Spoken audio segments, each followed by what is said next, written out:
प्रणाम दोस्तों, एक बार फिर से स्वागत करते हैं हम आपका अपने चैनल डिवाइन पीडिया में एक नई वीडियो के साथ और आशा करते हैं कि हमेशा की तरह हम आपको ज्ञान की प्राप्ति करने में समर्थ रहेंगे और आपके सफर को यादगार बना पाएंगे। दोस्तों, आज हम बात करेंगे मानव और ईश्वर को जोड़े रखने वाली संरचना मंदिर के बारे में। मंदिर शब्द सुनते ही हमारे मन में ऊर्जा से भरपूर सकारात्मक सोच उजागर होती है। मंदिर आध्यात्मिक अनुष्ठान और प्रार्थना जैसी गतिविधियों से जुड़े हुए इमारत हैं और हर मंदिर की अपनी एक कहानी होती है। दोस्तों, ऐसी ही अनेकों कहानियों में से कुछ रोचक और मनोरंजक कहानियां चुनकर आज हम आपके सामने लाए हैं। सफर के पहले पड़ाव में आता है दक्षिण का ताज कहलाए जाने वाला मीनाक्षी अம்மन टेम्पल, जो कि मदुरई तमिलनाडु में स्थित है। दोस्तों, यह मंदिर मीनाक्षी यानी देवी पार्वती और सुंदरेश्वर यानी कि भगवान शिव को समर्पित है। भारत में ये एक ही ऐसा मंदिर है दोस्तों, जहां भगवान शिव की मूर्ति को मुस्कुराते हुए देखा जा सकता है। ऐसा माना जाता है कि भगवान शिव ने सुंदरेश्वर यानी कि अपना सुंदर रूप धारण किया और देवी पार्वती से उस स्थान पर विवाह किया जहां वर्तमान में यह मंदिर स्थित है। इन्हीं कारणों से यह मंदिर हिंदू शादियों के लिए एक लोकप्रिय स्थल माना जाता है। एक और बात जो कि इस मंदिर को दूसरों से अलग बनाती है वो ये है कि यहाँ भगवान और देवी दोनों की एक साथ पूजा की जाती है। दोस्तों, यहाँ पे मीनाक्षी को आमतौर पर तीर्थयात्रियों द्वारा सुंदरेश्वर से पहले दर्शन किया जाता है, क्योंकि यहाँ उन्हें प्राथमिक देवता माना जाता है। आपको बता दें कि तमिल पाठ तिरुविलायक पुराणम के अनुसार मीनाक्षी मलयाड़ वाजा पांड्या और कंचन मलाई की बेटी थी। राजा ने पुत्र की तलाश में एक यज्ञ किया था, पर पुत्र ना होकर मीनाक्षी जी ने उनके घर में जन्म लिया, जो कि जन्म से ही 3 साल की थी। दोस्तों, आइए हम आगे बात करते हैं गुजरात में मौजूद स्तंभेश्वर महादेव मंदिर के बारे में। यह मंदिर भारत के अविश्वसनीय और रहस्यमयी मंदिरों में से एक है।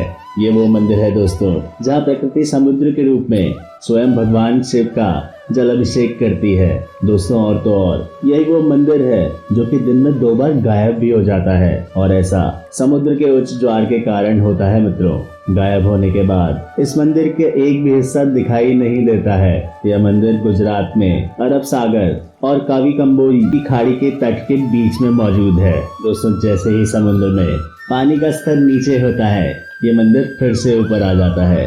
ये एक ऐसा मंदिर है जहाँ भगवान लुका छुपी खेलते हैं। दोस्तों, कम ज्वार के समय भक्तों द्वारा शिवलिंग पर रखे गए फूल जब उच्च ज्वार के समय समुद्र के पानी के सतह पर तैरते हैं तो यह समुद्र को चमकीले रंगों से भर देते हैं। तो आइए दोस्तों, अब हम बात करते हैं एक और बहुत ही अद्भुत मंदिर के बारे में, जिसे टूटी झरना मंदिर के नाम से जाना जाता है। दोस्तों, टूटी झरना मंदिर झारखंड के रामगढ़ जिले में स्थित है। यहाँ भगवान शंकर के शिवलिंग पर जलाभिषेक कोई और नहीं, स्वयं माँ गंगा करती हैं। ये जलाभिषेक साल के 12 मास और 24 घंटे होता रहता है। दोस्तों, मंदिर का इतिहास 1925 से ही जुड़ा है। कहते हैं जब अंग्रेज इस इलाके में रेलवे लाइन बिछाने का काम कर रहे थे, तब पानी के लिए खुदाई के दौरान उन्हें जमीन के अंदर कुछ गुंबदनुमा चीज दिखाई पड़ी। पूरी तरह से खुदाई करने के बाद यह मंदिर पूरी तरह से नजर आया। मंदिर के अंदर भोलेनाथ का शिवलिंग मिला और उसके ठीक ऊपर ही माँ गंगा की सफेद रंग की मूर्ति मिली। प्रतिमा की नाभि से जल निकलता रहता है और हथेलियों से गुजरता हुआ शिवलिंग पर गिरता है। दोस्तों, सवाल यह है कि आखिर यह पानी अपने आप कहां से आ रहा है? यह अभी तक एक रहस्य बना हुआ है। दोस्तों, श्रद्धालुओं का कहना है कि टूटी झरना मंदिर में जो कोई भक्त भगवान के इस अद्भुत रूप के दर्शन कर लेता है, उसकी सारी मुराद पूरी होती है। आशा करते हैं दोस्तों कि आप सब हमारे साथ इस मनोरंजक सफर में बने हुए हैं। अगर अभी तक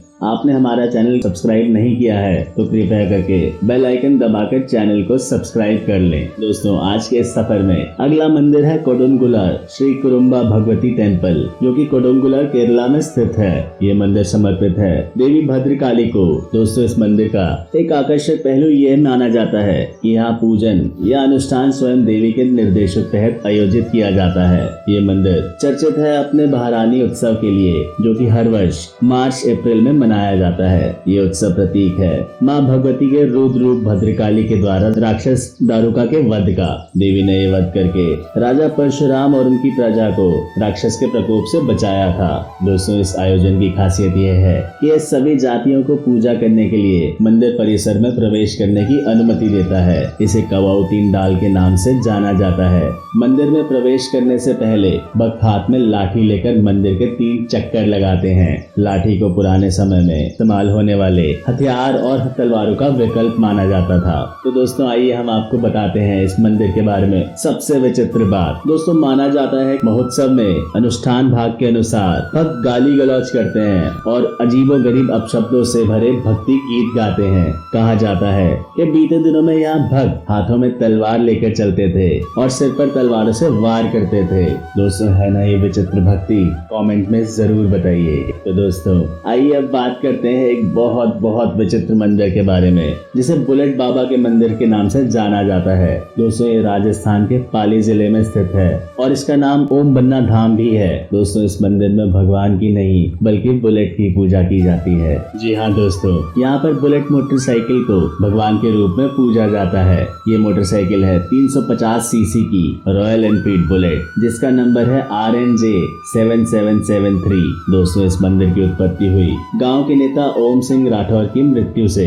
राठौर 2 दिसंबर 1991 को अपनी बुलेट मोटरसाइकिल पर चितल्या गांव की ओर जा रहे थे। वो अपनी मोटरसाइकिल पर नियंत्रण खोकर एक पेड़ से टकरा गए और दुर्घटनाग्रस्त हो गए। हादसे के बाद मोटरसाइकिल को स्थानीय पुलिस जब्त करके थाने ले गई, लेकिन अगले दिन सुबह दोस्तों मोटरसाइकिल दुर्घटना स्थल पर फिर से मिली। पुलिस इसे वापस थाने ले गई और जंजीरों से बांध दिया और मोटरसाइकिल का पूरा टैंक भी खाली कर दिया। उनके अनेक प्रयासों के बावजूद मोटरसाइकिल सुबह फिर से गायब हो गई और दुर्घटना स्थल पर मिली। दोस्तों, स्थानीय लोगों ने इसे एक चमत्कार के रूप में लिया और यहाँ पर बुलेट मोटरसाइकिल की साधना में इस मंदिर का निर्माण किया। दोस्तों, माना जाता है कि ओम बन्ना की आत्मा परेशान राहगीरों की मदद करती है। दोस्तों, कुछ ड्राइवर इस जगह पर शराब की एक छोटी सी बोतल भी चढ़ाते हैं और मोटरसाइकिल पर एक लाल धागा बांधते हैं कि बाद में अपने सफर की शुरुआत कर सकें। दोस्तों, है ना ये अद्भुत? कमेंट करके जरूर बताइए। तो दोस्तों, हम भी अपने सफर को आगे बढ़ाते हुए चलते हैं ताजपुला माता मंदिर की तरफ। दोस्तों, यह मंदिर गोरखपुर से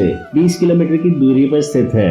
यह बात 1857 के प्रथम स्वतंत्रता संग्राम से पहले की है। इस इलाके में जंगल ही जंगल था और यहाँ से गुर्रा नदी होकर गुजरती थी। इस जंगल में डुमरी रियासत के बाबू बंधु सिंह रहा करते थे। नदी के तट पर तरकुल के पेड़ के नीचे पिंडियां स्थापित करके वे देवी की उपासना किया करते थे। तरकुला देवी बाबा बंधु सिंह की इष्ट देवी थी। जब बाबा बंधु सिंह थोड़े बड़े हुए तो उनका क्रांतिकारी खून उबलने लगा और अंग्रेजों के खिलाफ उनके मन में आग जलने लगी।